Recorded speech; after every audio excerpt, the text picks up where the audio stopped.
बड़ी खबर जो बड़ी इंपॉर्टेंट है कि उनके लाइन ऑफ कंट्रोल के मामले पर लगातार डॉक्टर जयशंकर मीटिंग्स कर रहे हैं और एससीओ कॉन्फ्रेंस के अंदर भारत और चीन के वज़राए खारजा के बीच एक बार फिर मुलाकात हुई है। और वज़राए खारजा के मुताबिक इस मुलाकात में लाइन ऑफ एक्चुअल कंट्रोल की मौजूदा सूरत-ए-हाल को डिस्कस किया गया। उस मुआहिदे पर संजीदगी से अमल दरामद करने पर जोर दिया गया जिसके तहत फौजी इनखला मुकम्मल करना था। ज़ेरे इंतवा मामलात को जल्द हल करने पर दोनों अतराफ से जोर दिया गया है। और इस बीच ये जो मुलाकात हुई है एससीओ की मीटिंग के बाद हुई।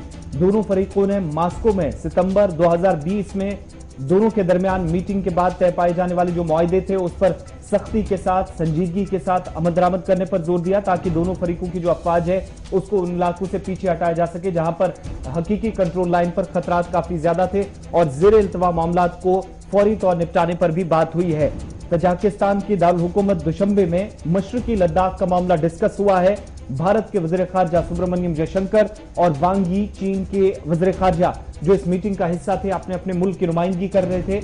मौजूदा सूरत-ए-हाल जो लाइन ऑफ एक्चुअल कंट्रोल की इस पर तफसीली तबादला ख्याल हुआ है। इसके अलावा मौजूदा सूरत-ए-हाल के साथ साथ मजमूई तौर पर भारत और चीन के ताल्लुकात के मुतालिक इन पर तफसीली गुफ्तगू हुई है। और सितंबर 2020 में रूस के शहर मॉस्को के अंदर जो इजलास हुआ था जिसमें भारत के वज़ीर खारजा भी बाद में गए थे लेकिन डिफेंस मिनिस्टर भी उससे पहले मॉस्को गए थे। वहां पर जो बातें हुई थी, मुलाकातें हुई थी, उसके तहत काम होना चाहिए। उस पर संजीदगी के साथ अमल दरामद को यकीनी बनाने के लिए दोनों फरीकैन के दरमियान बातचीत चली है। कई मिनट्स तक दोनों के दरमियान तफसीली तबादला ख्याल भारत ने एक बार फिर अपने मौक़िफ़ की वजाहत करते हुए कहा कि जो मुआहिदा दोनों मुल्कों के बीच तय पाया गया है उसी मुआहिदे के तहत लाइन ऑफ कंट्रोल पर जो तनाव है उसको ख़त्म करना होगा और चीनी अफवाज जो सरहदों के पास भी है उन्हें वापस जाने के लिए कहना होगा। नंबर 1। नंबर 2 जो इसी मीटिंग के अंदर बात हुई है वो ये है कि चीन और भारत के बीच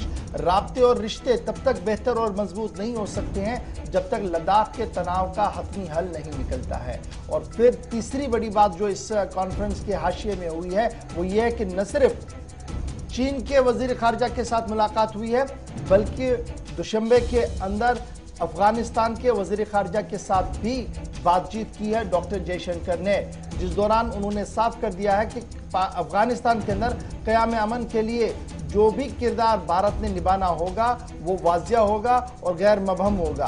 और साथ साथ उन्होंने ये भी साफ कर दिया है कि 3 नुकात इंतहाई अहम है अगर तालिबान को मौजूदा वक्त के अंदर अफगानिस्तान के अंदर मुकम्मल तौर पर कंट्रोल लेना है और जमहूरी इतिहाद का क़याम अमल में लाना है तो उसके लिए 3 बड़े रहनुमा उसूल है जो कल डॉक्टर जयशंकर ने बता दिए अपने हम मनसब के साथ मीटिंग के अंदर। उज़्बेक के साथ भी कल उज़्बेक के वज़ीर खारजा के साथ भी कल मुलाकात हुई और उस दौरान भी मामला अफगानिस्तान का ही ज़ेर बहस रहा है। यानी कुल मिलाकर पूरी सूरत हाल जो थी वो अफगान सेंट्रिक थी और हर एक मुल्क के साथ चूंकि सरहदें अगर ना मिलती हैं लेकिन तनाव और असर भारत के अंदर पड़ सकता है तालिबान का जिस तरीके से अफगानिस्तान के अंदर सूरत हाल बन रही है। इसी चीज़ का लिहाज करते हुए और इसी चीज़ को देखते हुए वज़ारत खारजा ऑन टोज है और मुख्तलिफ मरहलों पर मुख्तलिफ महाजों पर अपनी पोजीशन को वाजिया भी कर रही है और आने वाले खतरात से भी दुनिया को रूबरू करवाने की कोशिश की जा रही है।